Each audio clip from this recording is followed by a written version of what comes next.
నమస్తే, welcome to our channel. నేను పద్మిని. ప్రస్తుతంతో పాటు ప్రముఖ ఆధ్యాత్మికవేత్త, ప్రముఖ న్యూమరాలజిస్ట్, లక్ష్మీ నరసింహస్వామి ఉపాసకులు శ్రీమతి స్రవంతి గారు ఉన్నారు. మాట్లాడదాం. నమస్తే అక్క. నమస్తే పద్మిని. అక్క, మీరు 5 ఎలిమెంట్స్ గురించి చెప్పేటప్పుడు చాలా ఎక్కువ దగ్గరగా లేకపోతే ఎక్కువ ప్రేమగా చెప్పేది వాటర్ గురించి అని అనిపిస్తుంది నాకైతే కదా. అన్ని ఎలిమెంట్స్కి ఆయా ఇంపార్టెన్స్ ఉంది, బట్ వాటర్కి ఇంకా ఎక్కువ ఉంది. నువ్వు ఒక మాట అన్నావు, ఆ మాట అన్న తర్వాత ఇంకా ఇష్టం పెరిగిపోయింది. ఓ, ఏంటి ఆ మాట? ఆ మలినాన్ని కూడా కడిగేస్తుంది కదా అక్క, అసహించుకోకుండా. అందుకని ఇంకా వాటర్ అంటే ఇంకా ఇష్టం. చూసా, అది నా మైండ్లో అట్లా ఫిక్స్ అయిపోయింది. నిజమే కదా, ఎంతటి దుమ్మునైనా ఎంతటి మాలిన్యాన్నైనా తొలగించేస్తుంది. అంత ఓపిక అంత బాధను తొలగిస్తుంది. చూడు, ఏమైనా బాగా ఏడుస్తే కాస్త మంచినీళ్ళు తాగితే అది కూడా దిగమింగేస్తుంది, ఆ బాధను కూడా దిగమింగుకుంటాం మంచినీళ్ళతో అనిపిస్తుంది. అట్లా బాధని మళ్ళీ బయటకి నీళ్ల రూపంలోనే పంపిస్తుంది, కన్నీళ్ళగా. అంటే భగవంతుడు ఎల్లవేళలా ఉండలేడు కాబట్టి వాటర్ని మనతో పాటు వెళ్ళమ్మా అని చెప్పి గంగమ్మ తల్లిని పంపించారు. ఖచ్చితంగా. అందుకు భగీరథుడికి నమస్కరిస్తూ ఈ సందర్భంగా వాటర్ మరి ఇంత ప్రామినెంట్ రోల్ని ప్లే చేస్తున్నప్పుడు ఇంకేమైనా మన బాధల నుంచి, గ్రహ బాధలు అనుకుంటే కన్సల్టేటివ్గా గ్రహ బాధల గురించి మాట్లాడుకున్నాం, గ్రహ బాధల నుంచి బయటపడచ్చా? ఏదైనా పద్ధతి ఉందా? షూర్, చెప్తారా?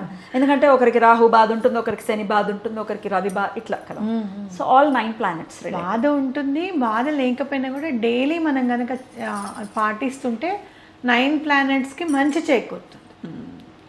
ఏదైనా కొద్దో గొప్ప తేడాలున్నా సెట్ చేస్తుంది. ఓకే, మార్స్ చాలా పవర్ఫుల్ అనుకుంటాం, పవర్ ఎక్కువైనా కష్టమే కదా. అవును, ఆగవే ఆగు ఆగు అన్నవి సరిపోతుంది మా మైత్రిని అయితే. నిజంగా జీవితం మొత్తం ఆగమంటూ నేను ఒక్కోసారి అంటే నీ గురించి టెన్షన్, నీ గురించి ఆలోచిస్తూ నేను అసలు చిన్నదాన్ని పట్టించుకోవడమే మానేసాను నేను అని అంటూ ఉంటాను.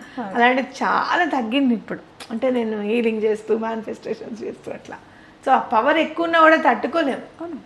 అవునా కదా, బ్లాస్ట్ అవుతుంది పవర్ ఎక్కువ కూడా. సమతుల్యత కోల్పోతే ఎట్లా? కాబట్టి అలా మనం చేసుకుంటే కనుక ఆలోచిస్తే ముందు మనము సన్ గురించి చెప్పుకో. మనకి సనాతన ధర్మంలో సూర్యుడు బాగుంటే అన్నీ బాగున్నట్టే అని అనుకొని మనకి ముందు నేర్పించింది సూర్యుడికి అర్ఘ్యం ఇవ్వడం. దీన్ని మించింది లేదు. చక్కగా కాపర్ చెంబులో చక్కగా అర్ఘ్యం ఇవ్వండి. ఆదివారం రోజు మాత్రం అంత బెల్లము కలిపి అర్ఘ్యం ఇవ్వండి, చాలా బాగా కలిసి వస్తుంది. ఇంకా ప్రతిరోజు ప్రాక్టీస్ అంతే. మళ్ళీ దీనికి ఏం ప్రత్యామ్నాయం? బాగుంటే అన్నీ బాగుంటాయి. ఏదో ఒక రకంగా హెల్ప్ చేస్తాడు మనకి. సూర్యుడికి అర్ఘ్యం ఇవ్వడం అనేది చాలా ఇంపార్టెంట్. అదే అలవాటు చేసుకోండి. అలాగే సోమవారం రోజు శివలింగం మీద నీళ్లు పోయాలి. స్వామికి చాలా ఇష్టం ఆయనకి. ఇది చెరుకు రసం ఇష్టం, మామిడి రసం ఇష్టం, నువ్వుల నూనె ఇష్టం, అభిషేకానికి ఇది ఇష్టం, అది ఇష్టం, ఏది ఇష్టం, అన్నిటికంటే నీరు ఇష్టం. కాబట్టి ఆయనకి మనం రోజు వెళ్ళలేము అంటే కనుక ఇంట్లో శివలింగానికి పోయండి. మా ఇంట్లో శివలింగం లేదండి అనుకుంటే కనుక చక్కగా ఒక రాయి పెట్టుకోండి. బయట మమ్మల్ని పెట్టుకోవద్దు అంటున్నారండి అంటే మీ ఇంట్లో మీ ప్రహరీ గోడ లోపల ఒక చిన్న రాయిని అక్కడ పెట్టి ఓం నమ శివాయ అనుకుంటే అక్కడ పోయండి. అక్కడ మాలిన్యం ఏం లేకుండా చూసుకోండి, మురికేం లేకుండా చూసుకోండి. అది కాదు ఇది కాదు ఏది కాదు, మా ఇంట్లో రాయిని కూడా పెట్టుకొని వాడు శివుడు అంటే చాలు మా ఇంట్లో అందరికీ భయం అనుకుంటే కనుక ఆకాశలింగ రూపంలో ఆయన ఉన్నాడు అనుకొని మళ్ళీ ఆకాశానికే సమర్పించండి సోమవారం కూడా శివుడిని తలుచుకొని. ఓకేనా? అలా మంగళవారం నాడు అని అంటే మనం ఇక్కడ రాహుకి సంబంధించింది చెప్పుకోవాలి, అట్లాగే కుజుడికి సంబంధించింది కూడా మనం చెప్పుకోవాలి. రాహుకి సంబంధించింది ఏంటి అంటే ఇంటికి వచ్చిన వాళ్ళకి మంచినీళ్ళు ఇవ్వడం. మీకు అమెజాన్ ఆర్డర్స్ వస్తాయి, లేకపోతే భలే చెప్పారక్క. ఇవాళ రేపు చుట్టాలు ఎవరు ఇంటికి వస్తారు, వచ్చిన మనం ఎక్కడ ఉంటున్నాం అదే అంటున్నా కదా. ఆర్డర్స్ డెలివరీ వాళ్ళు వస్తారు కదా, వాటర్ వాళ్ళకి ఇవ్వడం. రాహు చాలా బాగా చేస్తారు. మరి కుజుడిని ఎట్లా మనము చేసుకోవాలంటే చెట్లకి నీళ్లు పోయడం. తులసి చెట్లోను అలా చెట్లకి, ఇంటి దగ్గర చెట్లకి నీళ్లు పోయడం అనేది చాలా ఇంపార్టెంట్. కుజుడు అస్సలు బాగాలేడండి, చాలా ఇబ్బంది పెడుతున్నాడు అంటే నర్సరీ వాళ్ళ దగ్గరికి వెళ్ళి ఒక 200 వాటర్ కోసమే నేను ఇస్తున్నానండి అని చెప్పి మీరు ఇచ్చి, మీరు వాటర్ పోసేటప్పుడు ఏ టైం పోస్తారు మీరు అని అడిగితే వెళ్ళి అక్కడ వాటరింగ్ చేయండి. కుజుడు చాలా బాగా రెస్పాండ్ అవుతాడు. అవునా? లేదు అంటే ఒక మినరల్ వాటర్ బాటిల్ తీసుకెళ్ళి 15 లీటర్లు ఉంటాయి, 15 బాటిల్స్ వస్తాయి, చక్కగా చెంబు రాయి చెంబు పెట్టుకొని అలా చెట్లు ఎక్కడెక్కడ ఉన్నాయో రోడ్డు మీద అలా పోసుకుంటూ వెళ్ళండి. ఇంకా హ్యాపీ కదా, నర్సరీకి వెళ్ళాల్సిన అవసరం. ఇది ఇంకా హాయ్. అలా చేసుకుంటూ వెళ్ళండి, చాలా బాగా కలిసి వస్తుంది. అట్లాగే బుధవారం నాడు మనకి అంటే కనుక ఒక చిన్న వాటర్ పెట్టి పక్షులకి నీరు అని చెప్పి పెట్టండి, చాలా బాగా కలిసి వస్తుంది. గురువారం నాడు గుడికి వెళ్ళి అక్కడ వాటర్ని దానం ఇవ్వండి ఎవరికైనా సరే. అంటే గుడిలో ఇవ్వాలి, గుడి బయట వాళ్ళకి కాదు. థర్స్డేస్ గుళ్ళో ఇవ్వాలి, వాటర్ క్యాన్స్కి కానీ వాటర్కి యూజ్ చేయండి అని చెప్పి. ఇప్పుడు చాలా మంది ఆర్ఓస్ పెట్టేస్తున్నారు కదా, ఆర్ఓస్ పెట్టేసి చల్ల వాటర్ మామూలు వాటర్ వచ్చేస్తూ ఉంటుంది. ఏమంటే మీరు దీనికి ఎంత ఖర్చు చేస్తారో, ఈసారి దీనికి కరెంటు బిల్లు 200 వాడండి అని చెప్పి ఇచ్చేసేయండి. మాకు అట్లా సెపరేట్గా మేము వాడమండి, మేము ఇలా కట్టేసుకుంటూ వెళ్తాం అంటే నువ్వు అనుకో ఈ ఆర్ఓ కోసం అని నేను ఇస్తున్నానని చెప్పి మీరు అనుకోండి. లేదా చిన్న చిన్న బాటిల్స్ తీసుకొని వెళ్ళి అక్కడ కూర్చున్న వాళ్ళకి వాటర్ ఇవ్వండి, ఒక 10 బాటిల్స్ తీసుకొని వెళ్ళి వాటర్ ఇవ్వండి. ఓకే, గుళ్ళో వాటర్ ఇచ్చేస్తారు.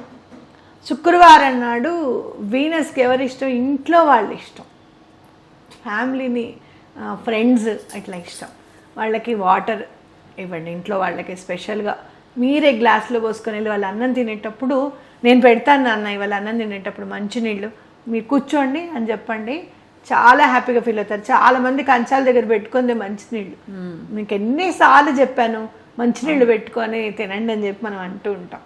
ఫ్రెండ్స్కి అట్లా ఎవరికన్నా ఇవ్వండి. సాటర్డే రోజు యాచకులకి ఇవ్వండి వాటర్, బయట కూర్చొని ఇబ్బంది పెడుతుంటారు, పేదవాళ్ళు ఉంటారు, వాళ్ళకి వాటర్ ఇవ్వండి, చాలా బాగా పనిచేస్తుంది. వావ్, ఇది ఎట్లా అక్క? అంటే ఆయన ఆర్డర్ ఎట్లా వెళ్ళిపోవాలా, ప్రతిరోజు చేసుకుంటూ వెళ్ళాలా, ఎన్నాళ్ళు ప్రాక్టీస్ చేయాలి? మనం ఒక కేతువుని మర్చిపోయాము. కేతు మీరు మర్చిపోవడమా? మీరు మర్చిపోకూడదు.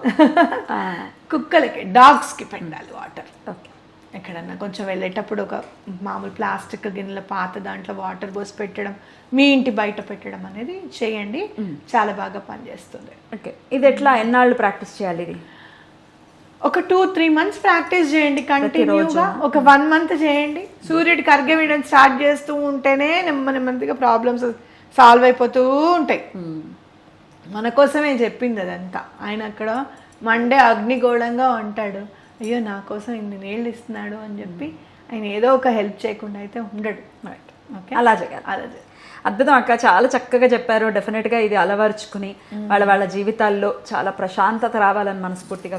ఎవరైనా జాతకంలో చెప్పారనుకోండి, ఫర్ సపోజ్ మీకు బాగాలేదండి, మూన్ బాగాలేదు, మూన్ ఏం చేస్తాడండి అని అడిగితే, మూను ఎక్కడో ఉన్న మూను ఇక్కడ ఉన్న సముద్రాలను అల్లకల్లోలం చేసేస్తాడు. అవును, అవునా కాదా? పౌర్ణమికి అమావాస్యకి ఎట్లా ఉంటుంది, వాటర్లో ఇంకొక అమేజింగ్ ఇది ఉంది పద్మిని. నేను మొన్న గోకర్ణం వెళ్ళినప్పుడు మేము గట్టు మీద నుంచున్నాం, నేను సుజాత అక్క నుంచుంటే, అక్క చూడండి మనం ఇక్కడ గట్టు మీద నుంచున్నాం, ఎటువంటి పరిస్థితుల్లోనూ సముద్రుడు ఆగడు, వచ్చి మన కాళ్ళని తడిపే వెళ్తాడు, మీరు చూస్తూ ఉండండి అని చెప్పా. గట్టు మీద ఉంది, అప్పటి వరకు వాటర్ గట్టుని దాటి రాలేదు, ఆల్మోస్ట్ అందరు కింద వైపు ఉన్నారు.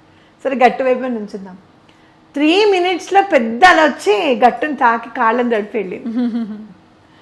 అంటే వాటర్ ఏం చేస్తుంది అని అంటే మనని టచ్ చేయాలి, మనకి హెల్ప్ చేయాలి అని ఉత్సాహంతో ఉంటుంది వాటర్ ఎప్పుడు కూడా.